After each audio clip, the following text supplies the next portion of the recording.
Hello, আসসালামু আলাইকুম। আপনারা সবাই কেমন আছেন? গত 2 দিন ধরে আমার শরীরটা খুব খারাপ লাগছিল, সেই জন্য চিন্তা ভাবনা করলাম ডাক্তার দেখানো যাক, তাই রওনা করে দিলাম উজিরপুরের উদ্দেশ্যে। আজ আমি আপনাদের সাথে শেয়ার করব আমার চিকিৎসার অভিজ্ঞতা এবং উজিরপুর যাওয়ার যাত্রাটা শুরু করলাম আমার বাসার সামনে থেকে। তো সবাই তো উজিরপুর ভাঙ্গা ভেঙে যায়, আমি খুব অসুস্থ, সেজন্য চিন্তা ভাবনা করলাম এক গাড়িতে যাওয়া যাক। গাড়িতে উঠে পড়লাম, গাড়ি ছেড়ে দিয়েছে আমার বাড়ির সামনে থেকে। তো সবাই আমার জন্য দোয়া করবেন, জানি আমার রিপোর্ট সুন্দর আসে। এখনো যারা আমাদের ফেসবুক পেজটি এন্ড ইউটিউব চ্যানেলটি ফলো এবং সাবস্ক্রাইব করেন, অবশ্যই সাবস্ক্রাইব করে এবং ফলো করে আমাদের পাশে থাকবেন প্লিজ।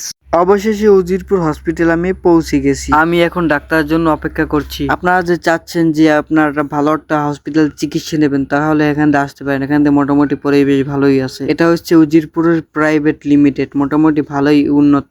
ডাক্তার দেখানো তো শেষ হয়েছে, ডাক্তার একটা ব্লাড টেস্ট দিয়েছে, ব্লাড টেস্টটা করালাম। ট্রিটমেন্ট নিতে নিতে আমার খিদে লেগে গেছে, সেজন্য একটা দোকানে আসলাম, দোকানে এসে কিছু খেয়ে নিলাম। তো আজকের জন্য এতটুকু।